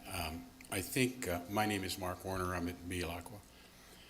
I think you just showed us why sometimes it's nice to put numbers out, because it didn't say this, we're apples to apples. What they were basically saying is, are we trending in the wrong direction? Are we doing something that maybe other people aren't doing? Is it a way to learn a new process or learn something? And you did exactly what we would expect. You went out and looked at the numbers, and you did a top-level comparison. And that was great, and I appreciate that information. I just have one question. When you went back to the debt, that it shows, and I know it's just, again, top level, are we leveraging ourselves enough based on the people around us? Because our debt was a lot lower. And if you look at debt to, let's say, debt to a resident, it's still lower. So are we doing enough, leveraging the power we have at banks to do the kinds of things we need to do, rather than leaning on the residents all the time for more money? That's what when you put that up, I went, oh, we're not leveraged. Now, it may not be true, but doesn't that call for some sort of look? It does, and we've had extensive conversations on the board level on this, including this morning, talking about Tanasi. Should we be taking out a loan instead of taking out a reserves? And that's still to be determined. Right now, rates are high, coming down, but it's been mentioned many times, is we don't have the ability to borrow large sums because we cannot put any of our assets up as collateral.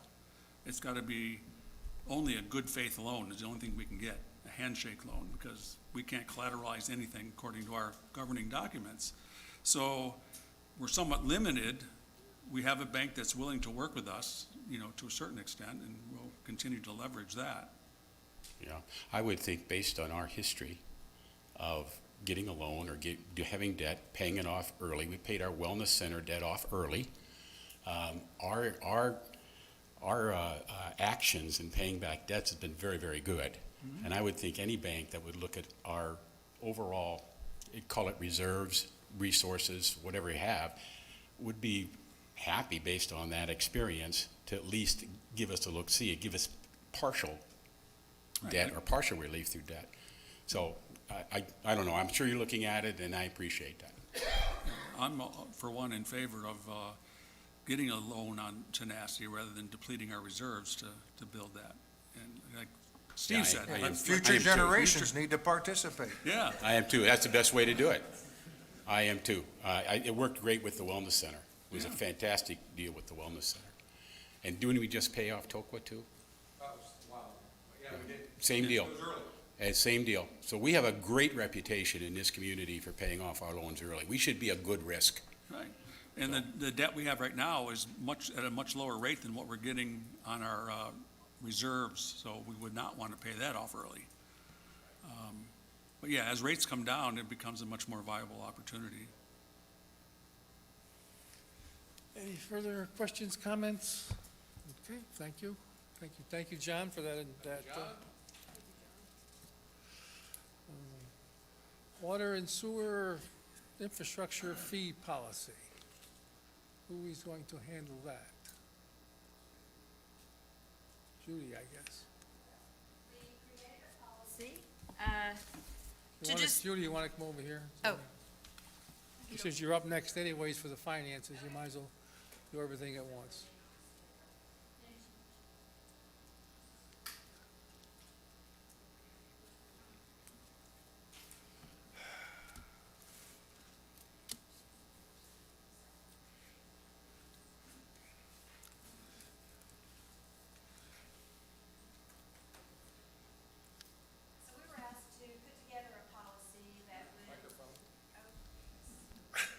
I always feel like I'm so loud, it doesn't feel like it's not on. That identifies specifically within the policy that there are 5 projects for which we intend to collect this $80 monthly fee. And it dictates that we will maintain the funds in a separate account and that the money will only be used for expenditures on those 5 projects. The only other way money can be taken out of there is to repay monies borrowed from the general reserve fund in the early stages of these 5 projects prior to the time when we've had time to collect the money for the projects. And all of this will be very visible. It'll be accounted for monthly and provided to the board and available to the public. I will plan to have that be part of my presentation to keep everyone updated on where that balance stands and the status of each of the projects. The fund and the $80 fee will be reviewed at least annually by the FAC and recommendations to the board as to its continuation and the status of it are also covered in the policy. And I'm trying to think if there's anything else in here. I think that's pretty much everything that I need to mention, that was in the fund, unless you want, Mike, you look like you want to add something more. So we don't have the policy today to put up on the screen. I'm No, guessing. yeah, I Okay. apologize, I wasn't, My point Prepared to- being is, assuming this is approved today, this will be on the website for folks to see. Yes, absolutely. But basically, it's outlining all the processes about the fund and the fact that not only will be in separate accounts, it will be in a separate bank account, if I'm Yes, understanding yes. correctly. So that it is, all of those monies will be just used for water and sewer infrastructure assets, period, end of discussion. yes, sir. Just want to make sure that we're putting as much sunshine on this, process as we can. That is So, our intent. did you have anything else? If not, No, I do not. Okay, and I'll just add that this has been reviewed by the Finance Advisory Committee extensively and commented on. Extensively. So, with that, I would make a motion that the board approve the water and sewer infrastructure asset fee policy as has been provided to all the board members. I second it. Motion made by Mr. Braddock, seconded by Mr. Schneider. Is there any comments from the board members concerning this policy? Okay. Just add that while I don't, as publicly stated before, I don't agree with the funding methodology, I have provided my input to this policy to make sure it's as tight as possible, including limiting the scope of this fund to only the 5 projects that have been identified and can't be used on any other project anywhere else, including water and sewer. So with that, I would have to support the policy itself. Thank you. Yes, those 5 projects are very specifically named within the policy. Thank you.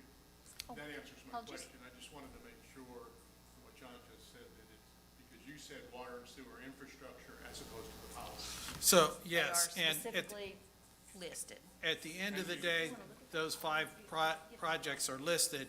There is no way that we're going to hit exactly 100% on, so any remaining funds would be restricted just to use for water and sewer infrastructure assets. Yes. The policy, in remembering back from a couple of months ago, I think, Mike, you were very clear in stating that this was going to be, didn't necessarily have to end in 5 years, that it was an open-ended commitment. Do I have that correct? No, the motion was for a period of 60 months, 5 years. Okay, so at the end of 5 years. The board could vote to extend, but as approved at this point in time, it is just for 60 months. But then, as Judy identified, the amount is going to be reviewed annually, and because none of us have perfect vision. The estimates for the project will come in different than what we have today. None of us know how much that is. There could be other things that go on with the POA that could potentially impact, but the dollar amount has been set as the best estimate at this point in time as to what is going to be needed based upon all the available information that we have today. Okay. Thank you.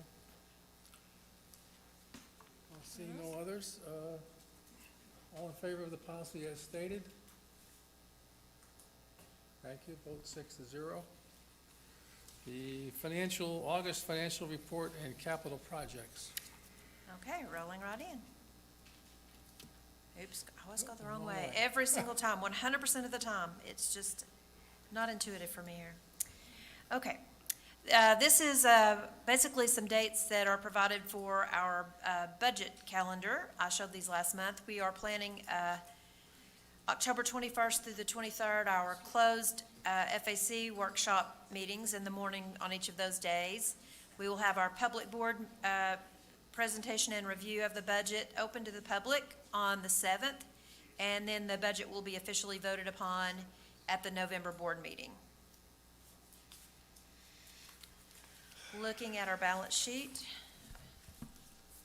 our cash balance is up by $5.9 million since December Our Tanasi insurance proceeds totaling $4.3 million are included in our reserve cash total. We are up $1 million for the month of August. We continue to have a very strong liquidity position at this time. Looking at our total debt and liabilities, our total liabilities are $454,000 greater than the December 2023 balance. Our asset base, which is up by $5.9 million year-to-date, has obviously increased by quite a bit more than our liabilities. Our debt-to-equity ratio is now 19%, decreasing steadily as we pay down our loan and lease balances.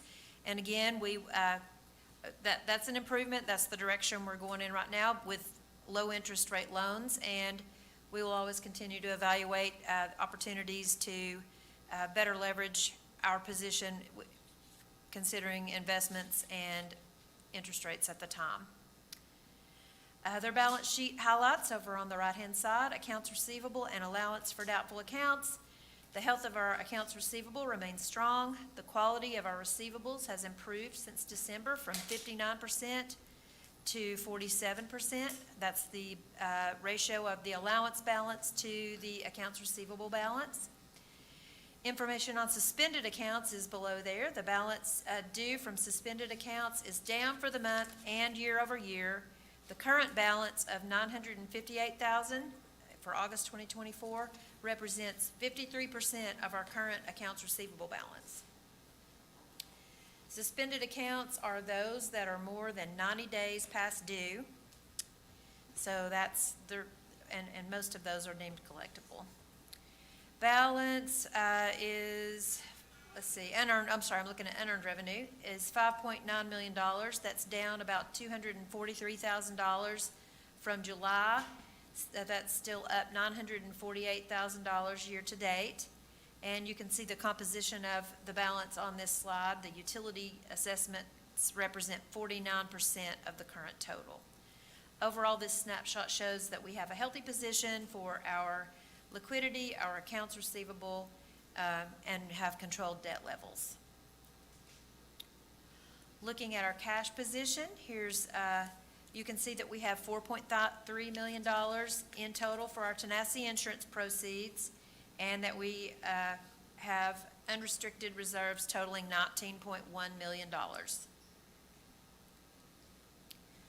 Looking at our long-term debt, I continue to focus on the CCI loan, which has a $2.7 million balloon payment coming due in December of 2026, and the golf cart lease, which will be expiring in September of 2026. The prime lending rate as of this morning was 8.5%, and the long-term lending average is 6.84%. And as mentioned during Beth's presentation, the Fed has cut rates by half a point this afternoon. That's the first cut they've had in over 4 years. So hopefully we'll see some of those opportunities for borrowing money coming down. Looking at the consolidated P&L, our year-to-date revenue is better than budget expectations. Likewise, our cost of sales and operating expenses both continue to beat budget expectations. Other income is largely attributable to the receipt of our final Tanasi insurance proceeds payment. Again, we received $1,775,500 back in July. Our net income on this slide includes insurance proceeds, and that total there is $7,774,000. Excluding the insurance proceeds, our net income would be $5,998,000, which is 32% greater than the budget and provides net surplus that is 24% above the budget.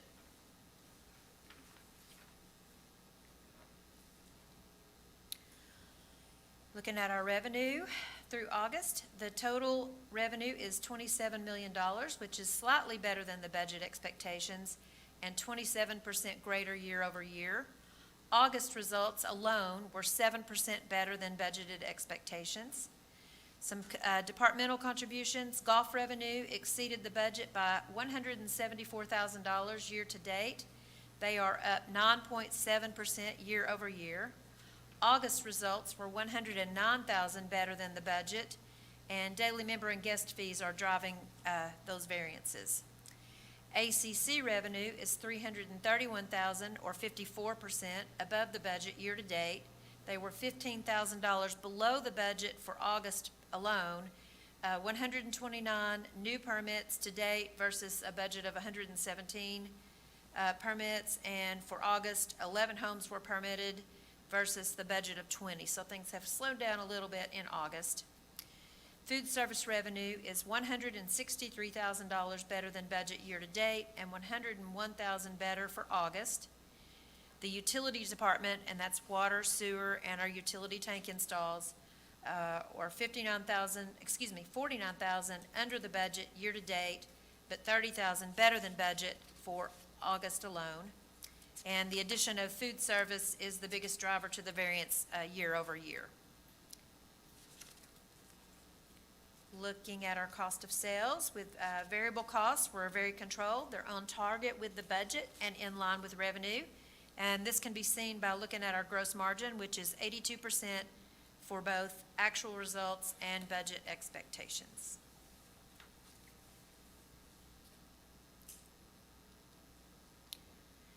Looking at our POA operating expenses, notable year-over-year influence, again, is the in-house management of food services. Wages are over budget by $353,000 year-to-date.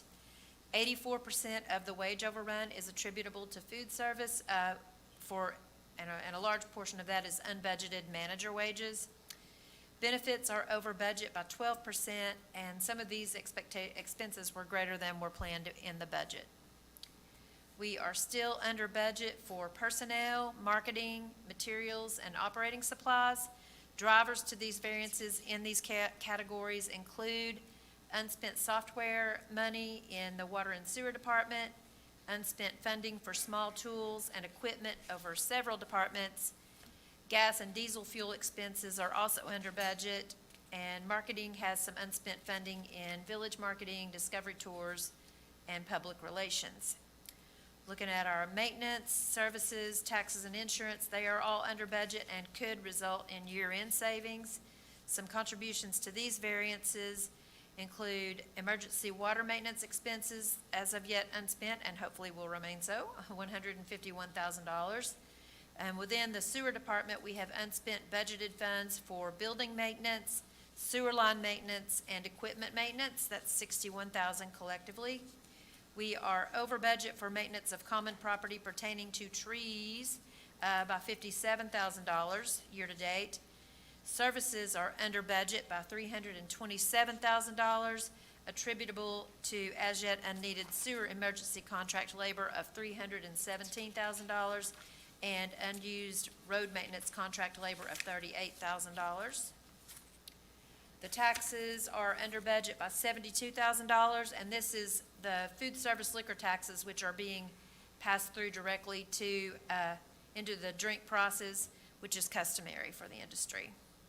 Utility and banking expenses are over budget. Food service utilities were not properly budgeted as a portion of that, and merchant fee variances are coming from increased sales, primarily in golf, but also in food service and the gas dock. Looking at our fiscal flash, here is our... Can you go back to the other slide? Yes, sir. You were saying something about we didn't have a manager budgeted, and that's why your salaries are... Yes, at TOQA, I believe they were short 2 management positions there. In the budget? In the budget, in the So it's budget. a budget error. It was a budgeting, yes. They were So omitted of that from the budget. 550, how much is the budget error? That is a large portion of it. There would also be some in there for overtime and turnover. Out of the two, I can get you the exact salary amounts for the 2 that were omitted and get back to you on that.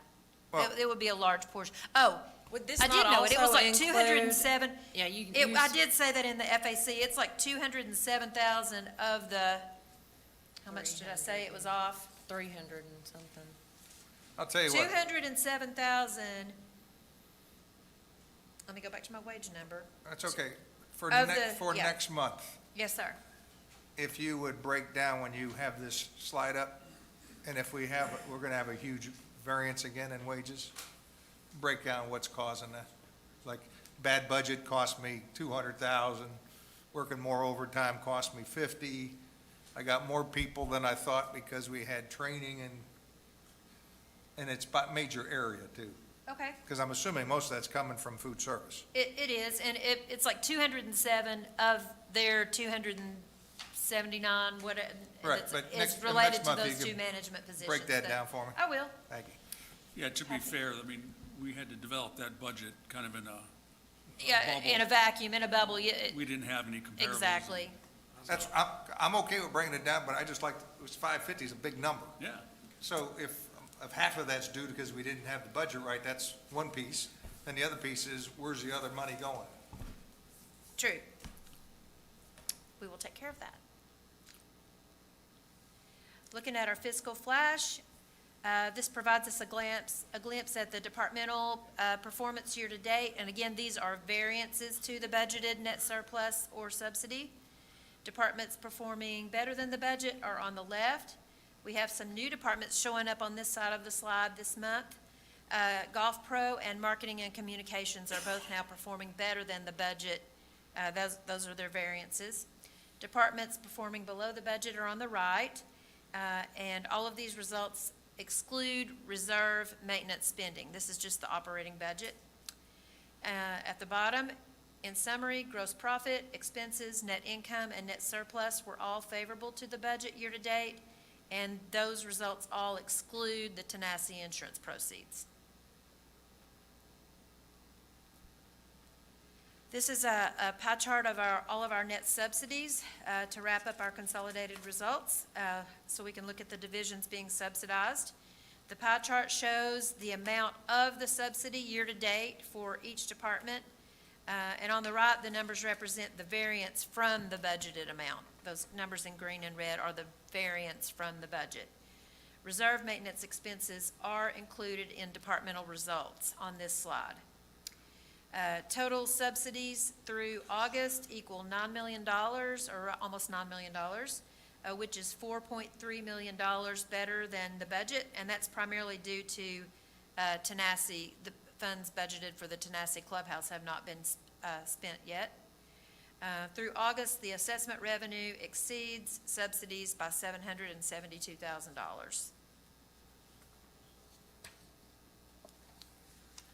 Looking at our board reserve spending report, total reserve spending budget, including the carryover from 2023, is $9.6 million. Authorized spending for these projects to date is $2.9 million. Divisional spending is detailed there, totaling $2,501,000. This is a breakdown by project, and you can see this reflects how our reserves are being utilized. Each project that we're spending our money on from reserves. The biggest project spending to date is pavement preservation and street resurfacing, water meters, sewer holding tank, elevated water tank, the sprinkler systems at Chota, and the new golf equipment at all three courses. And also we have continued progress on the Tanasi plan down there at the bottom. Here is a look at our net surplus or subsidy by division, net of the reserve spending. We have an operational surplus of $7.5 million to date. Again, this is excluding the insurance proceeds. Less $2.5 million in reserve spending leaves us with $5 million net surplus year to date. And that is it for my financial presentation. We're to the funding requests. Does anybody have any additional questions before we go over Any questions on the budget today? Just one, but I'll look at it later. It's on your chart, you show food service is worse than budget on net surplus subsidy Yes. versus I thought I heard Year from to date. Skylar that we were ahead of budget. So I'll go back and look yeah. at his slides, because Okay. Yeah. What Skylar's slide did not show was the year-to-date number. He simply showed August, the month, and he showed sales for the year previous months, he had showed a year-to-date subsidy number. This month, it was not there.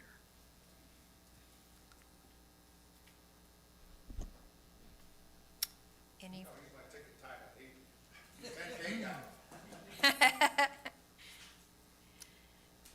Anything more? Okay, well, we have a couple of funding requests. Parks and Recs has a cardio equipment request for the Wellness Center. There's not a budget for this request per se. They are requesting to use the $100,000 that was budgeted for equipment to put on the enclosure of the back porch.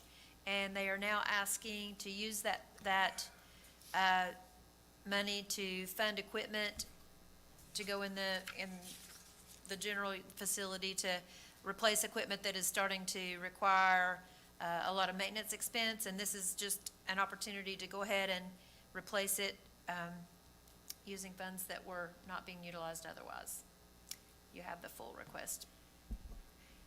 Judy, I believe we had, what, 300 budgeted for the porch? It was 300 for the porch and another 100 for the equipment. Just so we're clear, the equipment is a total, I think it's 18 pieces. I believe it was Yes. 10 Stairmasters and And 8 8 cardio cycles or something to that effect. For the ellipticals? Elliptical, ellipticals. Elliptical and Treadmills, treadmills, yes. yeah, okay. Is that right, Simon? It's 10 treadmills and 8 ellipticals. You have Yeah. treadmills, you have ellipticals, you have recumbent bikes, and then you have recumbent ellipticals.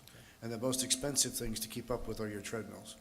And anytime one of those things, and they're a 5-year warranty, and we're on year 7, because we move stuff around. It's a good quality equipment, but we're gonna start having a lot of problems. And now, turnaround time, when you have something go down, you might look at 2 months. That's a really bad look. This number also includes warranty and services? Yes, sir, 5-year warranty, parts and labor. Simon, when was this in the plan if it wasn't in for this year?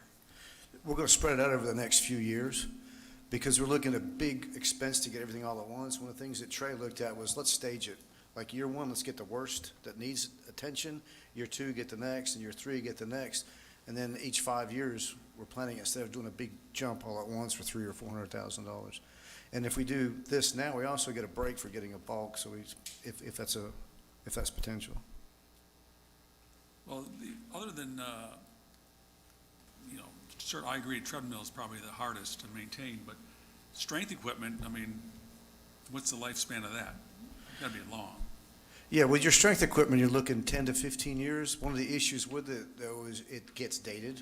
And when you start having issues with it, like we have a piece right now, we've been waiting to get it repaired for, 2.5, 3 months, because they don't make that stuff anymore. There's no one making it anymore. So your cardio, you're looking 5 years. And so the ellipticals are the next most expensive piece to take care of. And again, we're at 7 years, and we had a 5-year warranty.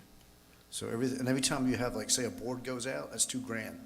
Or the treadmills, they're very expensive when they go out. And if you just try to keep replacing them, it's like fixing your car. You put a new alternator, and something else goes, and something else goes, and you're chasing your tail on it. Well, and you're also tracking miles on these things. The Excuse treadmills, me. yes. The other ones don't have mileage on them, but the treadmills do. And we're over 20,000 at 15 is when you're supposed to start replacing them. Right.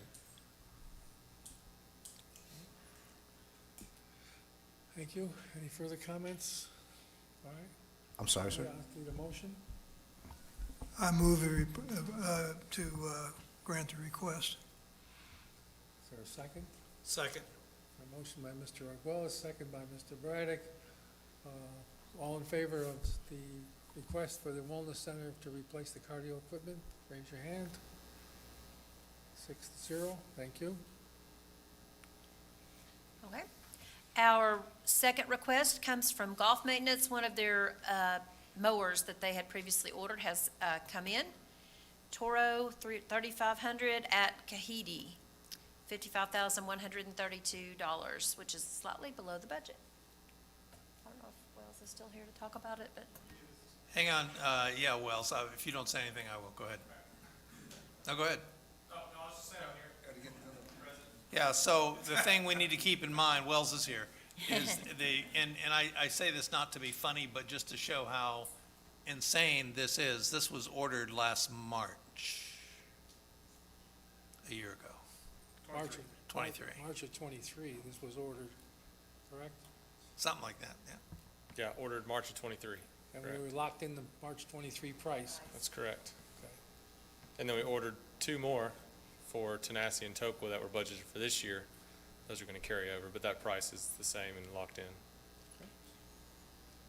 I guess my question is, why is this a funding request now? We probably approved it in March of '23 when it was ordered, right?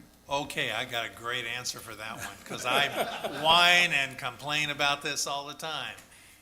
The rule is, just because you approved it in the budget does not mean you are going to approve the expenditure. Well, but So we I don't- have to bring it Right, back. But we normally approve it before we place the order. No, not at all. Yes. It's only, would you agree with that? Yeah, some of this equipment, we can get with our vendors and go ahead and get it on order. We're not responsible if it not a shows change up and we say, hey, we don't want it, they're not gonna have any problem selling it because they're waiting 17 months to get it. But that's just a way for us to go ahead and kind of get in line. Yeah, so just because you approved it back at budget time and agree said, with yeah, that, we yeah. agree with that, then But there's a threshold on that, in their chat, that if it's 50 grand or less. 50 grand or less, you go forward, this is over 50 grand. Correct. And to be really direct, if I'm spending money out of reserves, I don't care if it's less than 50 grand, I'm still bringing it to you as a point of letting you know. And Wells, can you speak, we had a conversation at the FAC about what you're doing with the existing equipment and why you need to keep that? Yep, so the way all 3 golf courses work, we've got 3 rough units to mow, 60-plus acres depending on the golf course, a tow behind a tractor, a large primary rough unit, which is self-contained, and a small primary rough unit. The large primary rough unit and the small, so it's the Toro 4700, Toro 3500, were purchased in 2012, and that's kind of what we relied on for years. Purchasing the tow behind units have taken some pressure off the 4700, but it again is 12 years old. These units the 3500s have around 4,000 hours. The larger self-contained units got around 6,000 hours. The one at Tanasi alone, we've had a lot of problems with this year. We've probably spent close to 15% of our maintenance of equipment budget on that one particular piece. So we don't want to get rid of this old 3500 knowing that we're probably going to continue to have problems out of the larger rough unit next year. In the 2026 budget, we have in there to replace the large primary rough unit, if you still follow me. And at that point, then we will flip something, yeah. But we just got to have a backup because we know that the larger unit is going to go down, and then we're just left with a tractor pull behind and a small unit, and we had that multiple times at Tanasi this year, and we could not get through the course in a week. So we got to have some backup.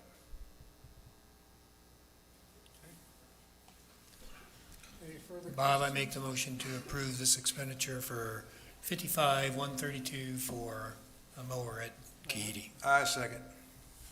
Any further discussion? Try your minds. All in favor, approving the ref unit? Right, passes 6-0. Anything further on the finance report? That is all I have. Okay. There's a question, oh gosh, it's loud. There's a question online, Judy, that you might know the answer to. One of the questions from Lance is, he just received his bill, so it's September, but he got his bill for October. When will the $80 hit?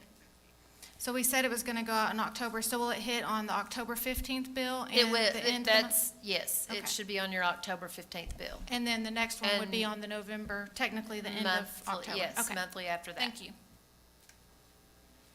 Okay. Move on to the next matter is other matters. Any other matters from the board members? Okay. I do have one.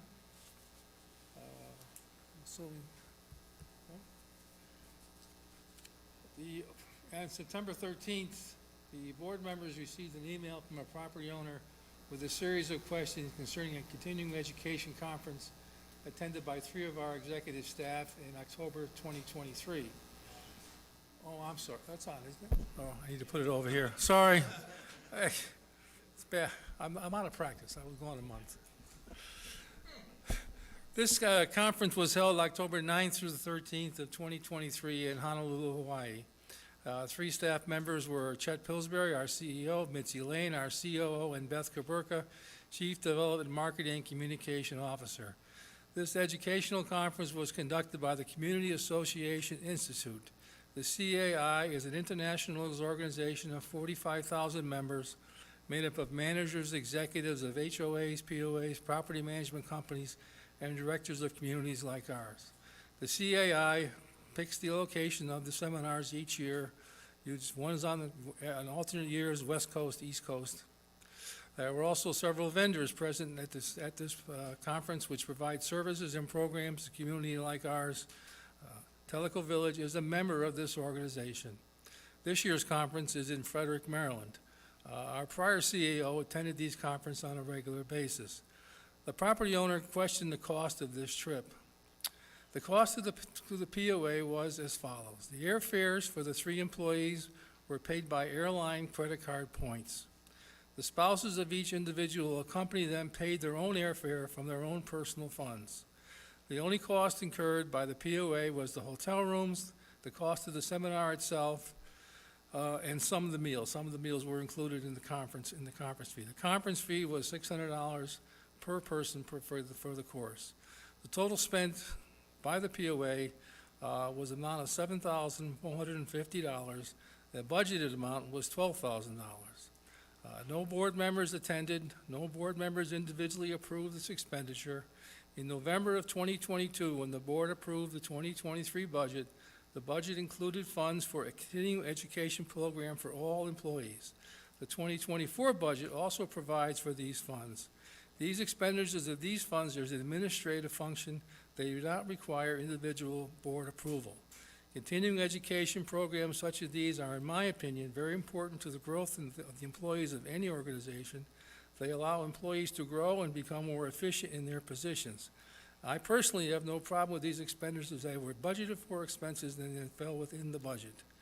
I believe this answers or addresses the questions posed by the property owner, and also there's been some mention of this on next door, and the concerns. With that, I will any comments or further questions? Okay. There being no others, anything else from the audience about anything? Yes. The public session. Your name, please, sir, again? I'm sorry. Yeah, I'm Scott McCrae. Okay. Earlier in the meeting, the board deferred the vote on voting for the POA-owned lots. You did so without any discussion other than to say you didn't have to approve it at this meeting. 2 questions. One, has the board ever elected to vote these lots in the past? And why did you defer the vote with no discussion for the meeting? Thank you. I guess, correct me if I'm wrong, Chet, in the past, the board did vote these lots when you had the developer Cooper here. Since the developer is what I meant. I don't know that answer, do you? No.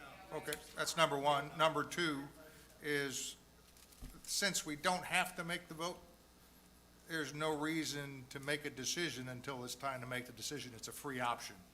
So we'll keep that option open. We'll discuss it next month, and if we decide to vote or not vote the shares, we'll do that next month. But there's no rush to get that decision out there. There's no reason to delay either. Well, yeah, you're giving up a free option, so we're going to keep our option open. Any other, yes, sir.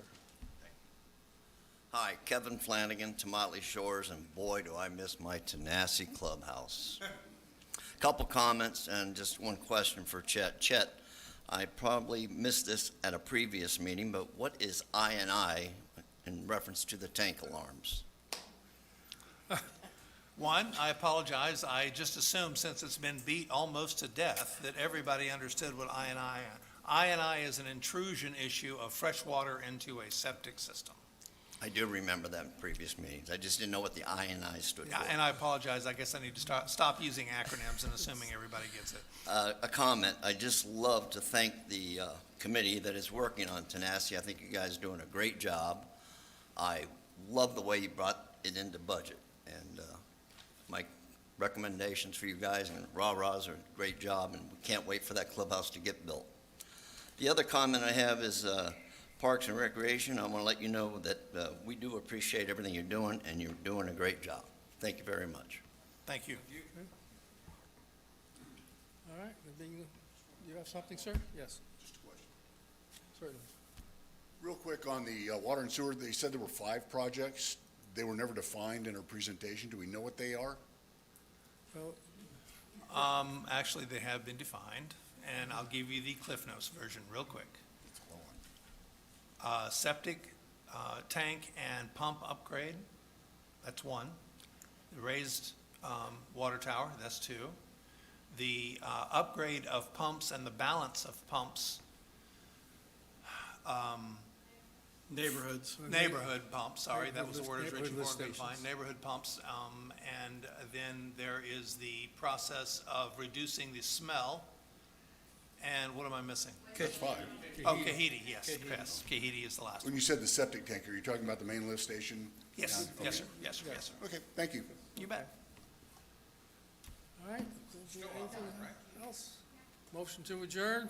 Hang on, we got one more. Oh, I'm sorry, excuse me. I'm Larry Come on, Rolap. Marty, thank you for the information on Tanasi.